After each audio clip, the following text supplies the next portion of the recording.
So let's talk about dating apps in Kenya, especially if you're a foreigner or an expat thinking about trying them. Because if you're not from here, you might be in for a surprise. Apps like Tinder Kenya, Bumble, KenyanCupid are full of beautiful women. Charming smiles, amazing energy, but behind all that, many are not looking for love, they're looking for money. Now, I'm not here to bash anyone, this is just a reality. In Kenya and most of East Africa, dating apps have become more than just a way to find romance. They're also a survival tool, a hustle, and sometimes a full blown business model. Trust me, I know some of these girls that has 1 to 3 boyfriends and manipulates the 3 to whatever number amount of boyfriends she has, and one comes February, another one comes in April, another one comes in November. And if 2 of them try to come at the same time, she'll be like, "Oh, I have a funeral, I have to go to the village," and so forth. Give some kind of excuse. That's very common, at least my experience, what I've seen here in Mombasa. Some women join for connection, others for fun, but many see foreigners, especially Western men, as walking opportunities. And when I mean Western,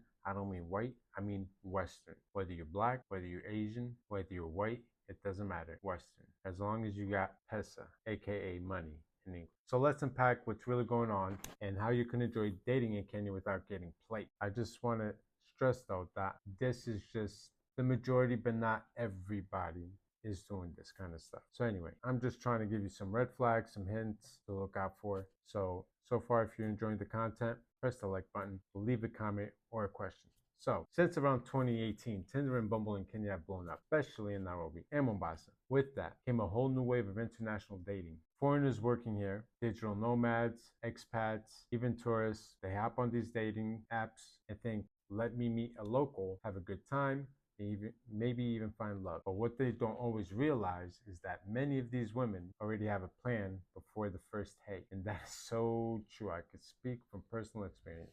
When I first got here, it was just even down to getting ripped off for paying the transportation. So if something costs like $2 for them to get here, or $3, it would be 4 or 5. It's not about the amount of money, it's the act. At least for me, because if somebody's trying to rip you off for $1 or €1, depending where you are, they're definitely down the line, they're going to try to rip you off for much more than that. So that's, for me, when I used to meet somebody for the first time, that would be a red flag. I would never call them back. Ever. I would see any red flags, I'm out. Start asking me for money, I'm out. I feel, and I think you should agree too, that that's something after there's some kind of connection, after you date after a while, not within the first 2 weeks. But that's just my personal opinion. Anyway, the conversation might start flirty, casual, but very quickly it shifts. I need help with my rent. My phone broke. That's a popular one. My cousin is in the hospital. Health issues. Always. I always hear about that in phone issues. Or my favorite, can you send me airtime? Meaning, can you buy them bundles for data? I mean, don't get me wrong, it's not all women are scamming. Not all. Kenya has a lot of genuine, amazing women, but poverty and social media pressure have created a culture where dating has become transactional. And I can't stress that enough. These girls have a lot of pressure from other females. Oh, this guy gave me this, even if the girl that's telling him this is lying about it. I've seen it over and over again.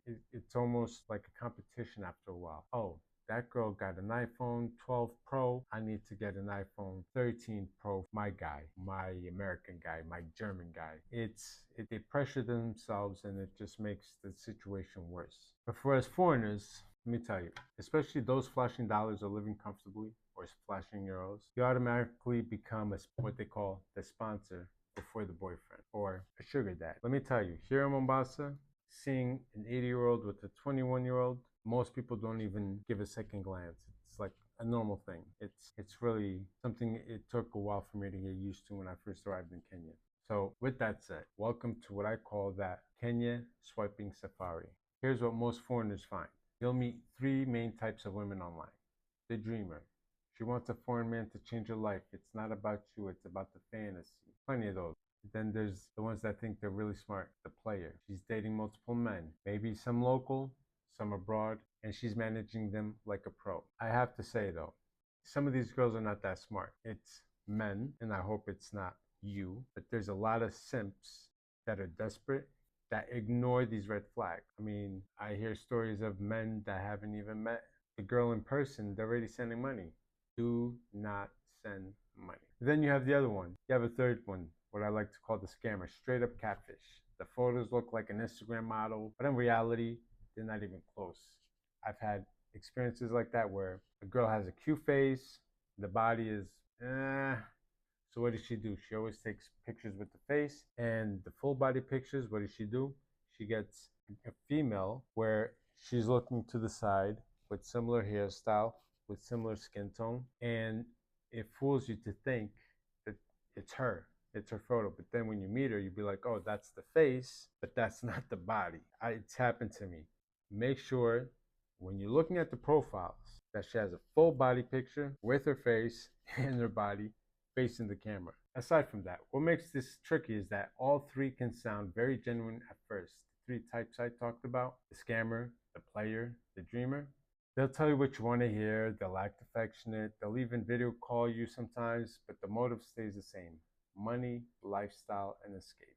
I've heard so many times that females over here will choose, let's say, for example, a good looking 40-year-old over for a 60-year-old that is completely out of shape with a big belly. If the 40-year-old makes, let's say, 2,000 euros a month, the 60-year-old makes, let's say, 3,000 euros or $3,000 a month. They'll go with the 60-year-old just for that extra thousand because you could provide a little bit more for the lifestyle. So not all, but many of the women here, it's all about the lifestyle. But part of this comes before the dating apps. Part of this comes from Kenya's dating culture itself. There's a lot of pressure on men to provide here. I hope you understand. And that expectation gets magnified when the man is from a foreign country because they expect you to be a foreigner to have money. So while Western dating might be more about emotional connection, here it's often about security, image, and opportunity. And when I say image, I don't mean your looks. I mean the image they could give off to the family, to the friends, and to social media. All right. So let's be honest. Not every story is a scam, though. Some expats actually meet great women, fall in love, build families here. That happens. But the ratio of genuine versus opportunistic is, let's just say, it's not in our favor. Me personally, it took me a year to find a real good one. I met maybe, all in all, in my experience, the first year I was here, I met maybe at most out of many, half a dozen that were genuine, good-hearted. But the physical was okay, but they were either just not my type physically, 100%, or one I remember she didn't want to have any kids. And so it took me a year to finally find a good, genuine person. It is possible, but I'm telling you, at least 80% is just about money. The moment you lose the money, you're gonna lose that woman. Examples of these schemes, you'll hear stories of foreigners sending money through monthly wire transfers for women they've never met. Guys flying in from Europe, most notably Germany, thinking they're meeting their Kenyan girlfriend, only to get ghosted the moment they land. Or they have multiple guys alongside with them. Others get emotionally manipulated. The woman builds trust and then asks for a small favor, and before you know it, you're paying her rent. Other stories include even those not being scammed. There's still a lot. Constant doubt. Does she really like me? Or what can I do for her? That emotional uncertainty drains you, makes you cautious, sometimes even bitter. So yeah, dating apps here give you attention, affection, excitement. But for many foreigners, it comes at a price, literally. And yeah, you'll get a lot of attention because you're a foreigner. There's also the downsides. Good thing is, you do get more attention there for being a foreigner than back home. But there are the negative aspects, which I can't stress enough. You have to be careful because the majority is not genuine. The majority of the females are dating you or looking for foreigners specifically, not for genuine intentions. So how can you date safely and smartly in Kenya as a foreigner? A few things I've learned and seen firsthand. One, don't lead with money. Once you start paying, it's game over. You've set the tone. Create chat before meeting. Catfishing is still real over here. Real talk. Meet in public places. And always let a friend know where you are. Watch the patterns. If every conversation turns into a financial story, haul ass. In fact, don't walk away. Run away. So what's the best approach? Treat dating apps here as a social tool, not a matchmaking service. Meet people, vibe, but move cautiously. You feel me? Now the big question, are dating apps in Kenya connecting people or just turning romance into business? Honestly, both. For some, they've brought love stories. For others, heartbreaks and empty wallets. I've seen many with empty wallets. Here in Mombasa, a place called Mtwapa, there's many men, foreign men, that lost all their money and now they're stuck here illegally, some of them. My experience has been you have to be on the ground zero, to find and choose the right one. Because out of all the females I met through the dating apps, none of them ended up being the one I chose. The one I chose wasn't through a dating app, it was more natural. I had seen her, she had seen me, and then the very next day, she happened to see me on TikTok again. I showed up on her FYP and she messaged me. It wasn't something where she was on the dating app looking for men and I was on the dating app looking for women. So the best approach at the end of the day, for my personal experience, is you have to be in ground zero. Be here for a few months, get to know the culture, get to know the females, get to know how to read between the lines. And even if you walk out of here after a month, at least when you're abroad and you're on Tinder or Bumble or whatever app you're using, at least you could read between the lines. And you've already built some connections here. So at the end of the day, the problem isn't the apps. It's the intention behind how people use them. If you're a foreigner, keep your heart open, but your wallet closed. Because love in Kenya can be real, but it's up to you to make sure it's just not another hustle. If you're an expat, a traveler, or just curious about dating in Africa, drop your thoughts and comments below. Please, I can't stress that enough. If you have any questions, leave it in the comment section. I'll make sure to answer them as fast and as meticulous as possible. I kid you not.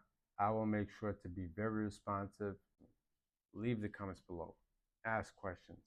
Give opinions. If you're somebody with experience here in Kenya, also answer some of those comments if there's questions. So, have you been scammed, or did you actually find somebody real? Hit that like button. If you've ever been asked for just a little support, and subscribe for more real talk about modern day life in Kenya. I'm Joey Jersey, and this was the truth about dating apps in Kenya.